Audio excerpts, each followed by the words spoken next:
Diary कमर सीधी ऊपर चढ़ो, पहाड़ पर चढ़ने का camp, Nehru institute of mountaineering, Uttarkashi. 2 फरवरी सन 1984। पहाड़ पर चढ़ना सीखने के लिए हम सब इकट्ठे हुए थे। पहाड़ बड़ी उमंग के साथ कैंप में केंद्रीय विद्यालयों से आई करीब 20 टीचर थीं, जिनमें से एक मैं थी, बाकी महिलाएं बैंक और दूसरे संस्थाओं से थी।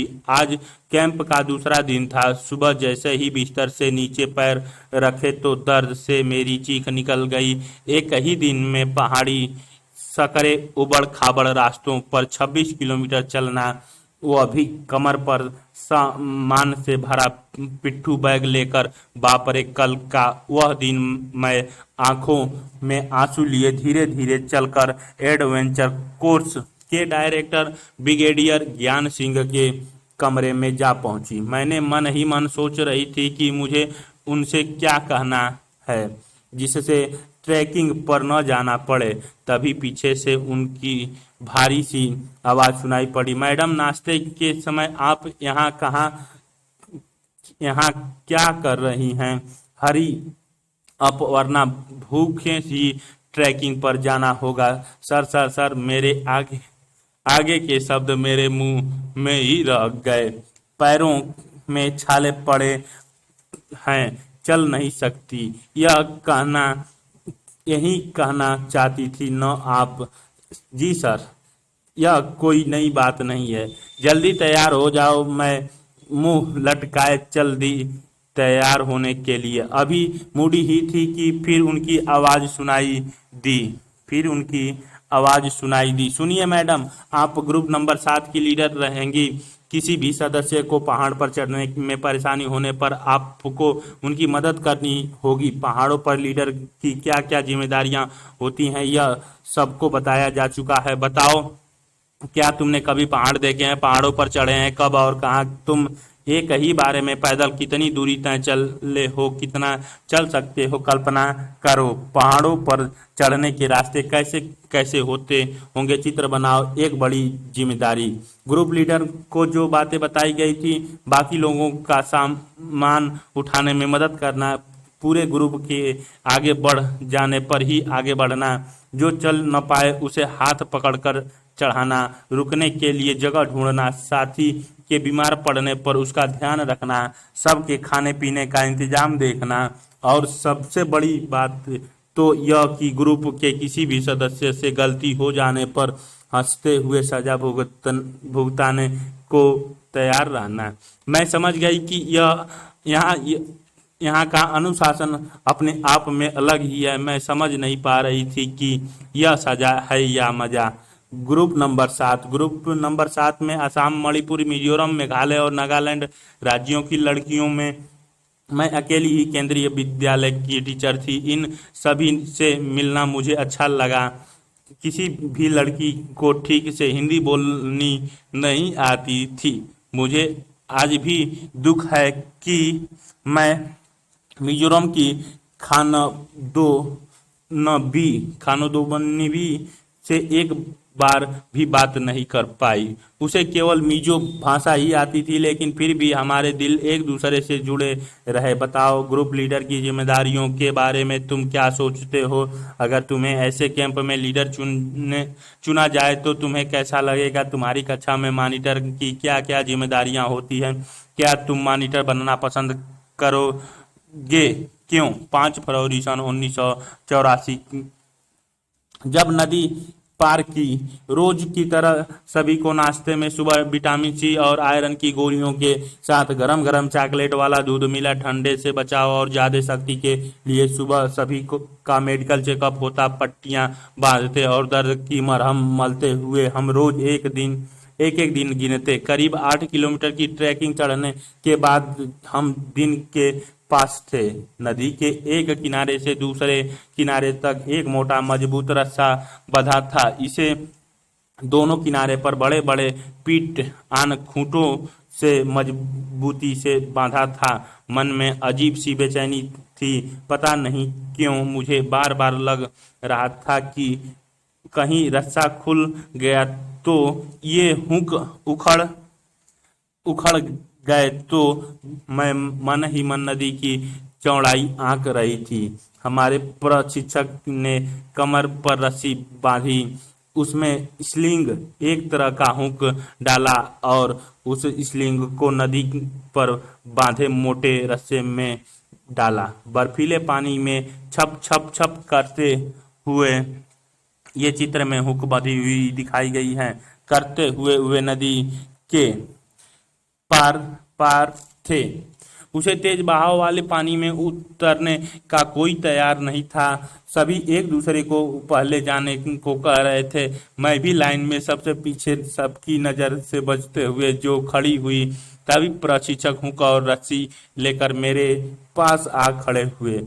मैं आई हुई मुसीबत को समझ गई। बचाव का कोई रास्ता न था। मैं नदी में उतरने को तैयार तो हो गई, पर सांस नहीं जुटा पा रही थी। सर मेरे मन की हालत को समझ रहे थे। वे जोर से बोले, 3 चीयर्स फॉर संगीता मैडम। इसके साथ ही किसी ने हल्के से मुझे पानी में धकेल दिया। लगा पैर सुन्न हो गया। मैं कांपने लगी। किट किट किट मेरे दांत बज रहे थे। मैं रस्सा पकड़कर पैर जमाते हुए चल रही थी। किनारे पर पानी पर तो पानी कम था, पर धीरे धीरे पानी मेरी गर्दन तक पहुंच गया। पानी के बीचों बीच जमीन पर मेरे पैर टिक नहीं रहे थे, फिसल रहे थे। डर, घबराहट और ठंड के मारे मेरे हाथ में रस्सा छूट गया। मैं जोर जोर से मदद के लिए चिल्लाने लगा अब तो बह जाऊंगी, पर नहीं। मैं तो हुक के सहारे रस्सी से बंधी हुई पानी पर पड़ी थी। रस्सा पकड़ो की आवाज मुझे सुनाई दी। फिर हिम्मत करके मैंने रस्सा पकड़कर आगे बढ़ना शुरू किया। धीरे धीरे हिम्मत बटोरती आखिरकार मैं किनारों पर पहुंच गई। नदी से बाहर निकलते ही मुझे एक खास खुशी का एहसास हुआ। खुशी एक जोखिम भरा काम कर पाने की। अब किनारे पर खड़ी मैं बाकी लोगों को चिल्ला चिल्ला कर रस्सा कसकर पकड़ने की सलाह दे रही थी। जोखिम से जूझने के बाद जो विश्वास और साहस मुझे मिला, यही उसी का परिणाम था। कल्याणी रघुनाथन द्वारा ये दृश्य बनाई गई है। पता करो और लिखो, पहाड़ पर चढ़ने के लिए किन किन चीजों की जरूरत पड़ती है। रस्सी और हुक का इस्तेमाल किसी और चीज में होते हैं देखा है कहाँ। पहाड़ी नदी पार करने के लिए हम और किन किन चीजों का इस्तेमाल कर सकते हैं। पहाड़ों पर ज्यादा शक्ति की जरूरत क्यों होती है। क्या तुमने कभी किसी जो जोखिम भर काम के बारे में सुना है। क्या क्या तुमने कभी कोई हिम्मत भरा काम किया है। यदि हाँ तो अपनी कक्षा में सुनाओ, उस पर अपने शब्दों में लिखो। 10 फरवरी सन 1984। रॉक क्लाइंबिंग, चट्टानों पर चढ़ना। 15 किलोमीटर चट्टान हमें टेकला गांव पहुंचाना था। वहां गांव लगभग 1600 मीटर की ऊंचाई पर था। खाने का डिब्बा, पानी की बोतल, रस्सी, hook, plastic sheet, diary, torch, तैलियां, साबुन, बिंड, टिंचर, जैकेट, सीटी, ग्लूकोज, गुड़, चना और कुछ खाने पीने का सामान पिट्ठू बैग में लिए हम टेकला में खड़े थे। सीढ़ीदार खेतों में मौसम के अनुसार फल और सब्जियां उगी थीं। सामने की एक बड़ी, बिल्कुल सपाट, लगभग 90 मीटर ऊंची चट्टान के ऊपर कर्नल राम सिंह खूंटे गाड़ कर रस्सों के साथ खड़े थे। हमें बताया गया था कि चट्टानों पर पहले पैर और हाथ जमाने की पहचान मजबूत जगह पहचान ले। आज मेरे मन पीछे हटने को नहीं था। मैं लाइन में सबसे आगे खड़ी थी। तभी मेरे प्रशिक्षक ने कमर पर रस्सी बांधी, स्लिंग डाल और नीचे लटकता मोटा रस्सा पकड़कर चट्टान पर चढ़ना शुरू किया। मुझे लगा वे उस चट्टान पर दौड़ रहे थे। मैंने भी स्लिंग डालकर चट्टान पर पैर बढ़ाया, लेकिन पैर बढ़ते ही मैं फिसल ली और उस रस्से में झूलने लगी। 90 डिग्री का कोण बनाते हुए चलो, आवाज आई। कमर सीधी रखो, आगे मत झुको। मैं एक बार फिर बढ़ी चट्टानों को जमीन मानकर मैं उस पर सीधी चढ़ने लगी। अभी वापस उतरना बाकी था, जिसे पर्वतारोहण की भाषा में रैपलिंग कहते हैं। एक बार फिर मैं बेझिझक हो निडरता से चट्टान से नीचे उतरने को खड़ी थी। बताओ, क्या तुम कभी पेड़ पर चढ़े हो? कैसा लगा? पेड़ पर चढ़ते हुए तुम डर लगा या नहीं? क्या कभी गिरे भी? क्या तुमने कभी किसी को छोटी दीवार पर चढ़ते देखा? दीवार पर चढ़ने और ऊंची चट्टान पर चढ़ने में तुम्हें क्या अंतर लगता है? एक मजेदार घटना। 14 फरवरी सन 1984 शाम हो चली थी। खानदोन बी को भूख लगी थी और हमारा खाने का सामान भी खत्म हो था। मेरे देखते ही देखते वह कटीली तारों पार करके एक बागीचे में घुस गई। वहां से वह दो बड़े बड़े पहाड़ी खीरे तोड़ लाई। तब पीछे से एक पहाड़ी महिला ने उसका बैग पकड़ लिया। अपनी भाषा में वह खाने दोनबी से कुछ कह रही थी। उसकी पहाड़ी भाषा हमारी समझ से बाहर थी। खानदोनबी बीच बीच में मिजो भाषा में कुछ जवाब देती जो हमें समझ न आता। मैं उन दोनों को हिंदी में कुछ समझाती, लेकिन भी किसी की बात समझ नहीं आ रही थी। आखिरी हाव भाव से मैंने उस महिला को समझाया और गलती मानी। इतनी देर में सारा ग्रुप बहुत आगे निकल चुका था। अंधेरा हो चुका था और मुझे लगा हम गलत रास्ते पर बढ़ रहे थे। हम बहुत घबरा गए। टॉर्च से भी कुछ नजर नहीं आ रहा था। हमने घबराकर हाथ पकड़ लिए। ठंड में भी मेरे पसीने छूट रहे थे। मैंने जोर से आवाज लगाई, कहाँ हो तुम सब? पहाड़ों पर मेरी आवाज गूंजने लगी। हमने जोर जोर से सीटियां बजानी शुरू की और टॉर्च से रोशनी की। तब तक शायद ग्रुप को पता चल चुका था। जवाबी सीटियां बजने लगी। हम उस संकेत को समझ गए। टॉर्च जलाते हुए हाथ पकड़े पसीने से तरबतर हम वहीं अपनी जगह खड़े हो गए। खोनदोन बी को लगा कि हमें कुछ न कुछ बोलते रहना चाहिए। उसने मिजो भाषा में जोर जोर से कोई गीत गाना शुरू कर दिया। थोड़ी ही देर में हमें ग्रुप मिल गया। तब जाकर हमारी जान में जान आई। बताओ, क्या तुम्हारी कक्षा में कोई ऐसा बच्चा है जिसे तुम्हारी भाषा समझ नहीं आती, या जिसकी भाषा तुम समझ नहीं पाते? ऐसे में तुम क्या करते हो? क्या कभी तुम भी रास्ते भूले हो? तब तुमने क्या किया? खोन दोन खोनदोन बी ने ऐसी स्थिति में जोर जोर से गीत क्यों गाया होगा?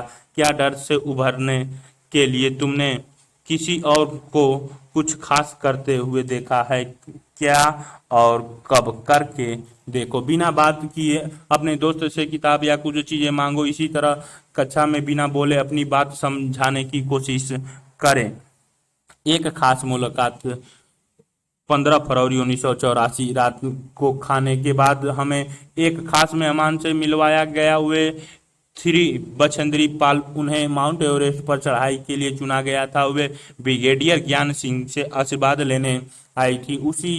उस खुशी के माहौल में सभी गा बाज जा रहे थे। बिछिंदरी भी एक मशहूर पहाड़ी गीत गाते हुए नाचने लगी। बेडू पाको बारा मासा का काफल पाको चैता मेरी छैला। मैं सोच भी नहीं सकती थी कि यह बछेंद्री एवरेस्ट पर चढ़ने वाली पहली भारतीय महिला बनने का इतिहास रचेगी। कैंप 18 फरवरी सन 1984। जब हम अब लगभग 2134 मीटर की ऊंचाई पर खड़े थे। हमें रात को यहीं रुकना था। हम अपना अपना टेंट लगाने की कोशिश में लगे थे। टेंट लगाने के लिए और बिछाने के लिए हमारे पास प्लास्टिक की 2 तह वाली सीट थी, जिसमें हवा रुकी रहती है और ठंड नहीं आती।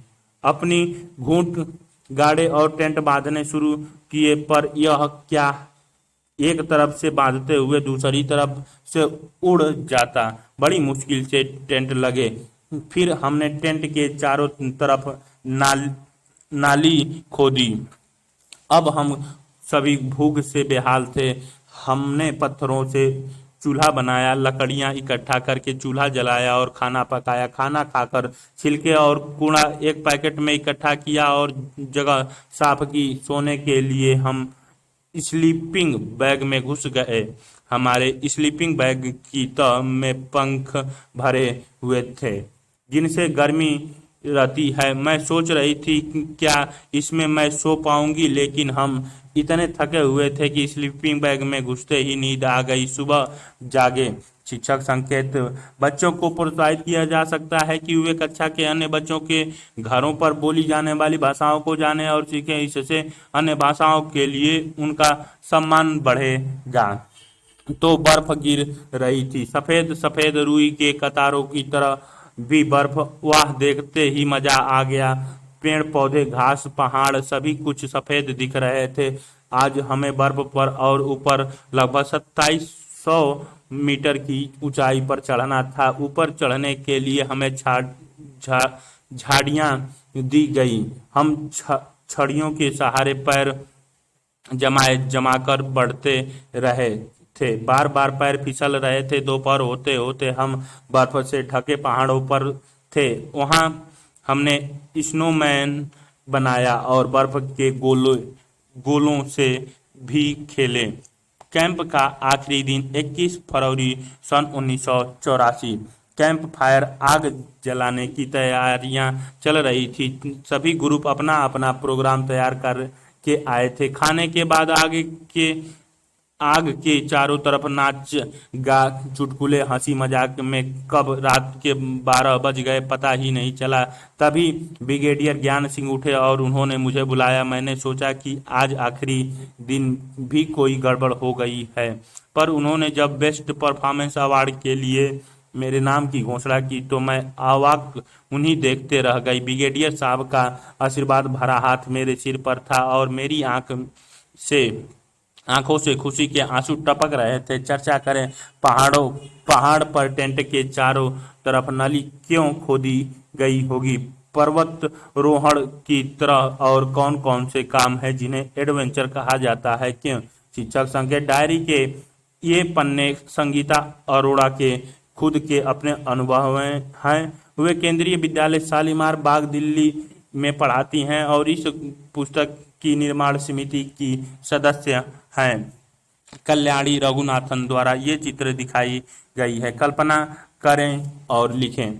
तुम पहाड़ पर हो, तुम्हें वहां कैसा लग रहा है, क्या क्या दिख रहा है, क्या क्या करने के को मन कर रहा है। खेल खेल में पहाड़ी इलाके में रहने वाली 12 वर्षीय की एक पहाड़ी लड़की स्कूल से पिकनिक के लिए गई। वहां अपनी सहेलियों के साथ वह खेल ही खेल में लगभग 4000 मीटर ऊंचाई पहाड़ी की चोटी पर चढ़ गई। वह चढ़ तो गई, लेकिन अंधेरा हो जाने के कारण वापिस उतर नहीं पाई। वहां था केवल घुम्प, अंधेरा, ठंड और डर। पास में कुछ ही नहीं और बितानी थी पूरी रात। हाँ, यह है गढ़वाल के नाकुरी गांव में रहने वाली बछेंद्री पाल के बचपन की एक घटना। बड़े होकर नेहरू इंस्टीट्यूट ऑफ माउंटेनियरिंग से उन्होंने पहाड़ पर चढ़ने की ट्रेनिंग ली और उन्हें गाइड करने वाले थे ब्रिगेडियर ज्ञान सिंह। वे महिलाओं को पहाड़ों पर चढ़ने की ट्रेनिंग देने लगी। 1984 में बछेंद्री को माउंट एवरेस्ट पर चढ़ने के लिए चुना गया। एक धमाका, 18 लोगों की उस टीम में 7 महिलाएं थीं। चढ़ाई के दौरान 15 मई की रात को टीम जब लगभग 7300 मीटर की ऊंचाई पर पहुंची तो बेहद थकी हुई थी। सब लोग तंबू गाड़ कर सो गए।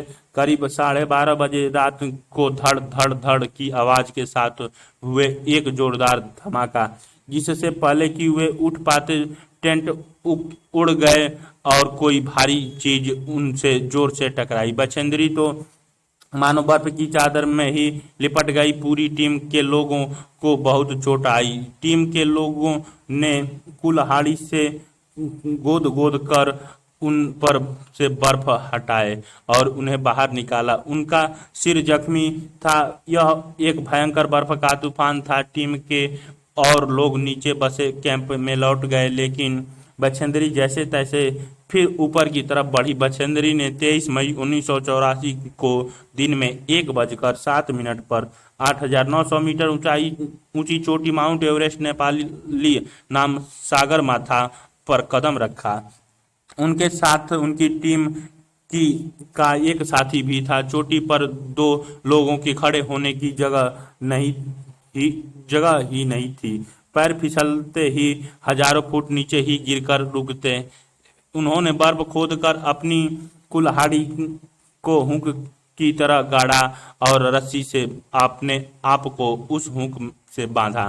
तब वे लोग वहां खड़े हो पाए। वे ठंड से कांप रही थी पर खुशी से झूम भी रही थी। उन्होंने वहां माथा टेका, तिरंगा गाड़ा और कई फोटो भी खींचे। करीब 43 मिनट वह दुनिया की सबसे ऊंची चोटी पर रही। इसके साथ ही बछेंद्री पाल भारत की पहली और संसार की पांचवी ऐसी महिला बन गई जिन्होंने एवरेस्ट पर कदम रखा। शिक्षक संघ के शिक्षक बच्चों को पर्वतारोहण में इस्तेमाल की जाने वाली चीजें जैसे sling, piton, hunter shoes, sleeping bag इत्यादि को चित्र दिखाकर या असल में दिखाकर चर्चा करवा सकते हैं। चित्र ये दिखाई गई है। सोचो बछेंद्री ने चोटी पर तिरंगा क्यों गाड़ा होगा, झंडा कब कब फहराते हैं, अपने देश के झंडे के बारे में जानकारी इकट्ठा करें।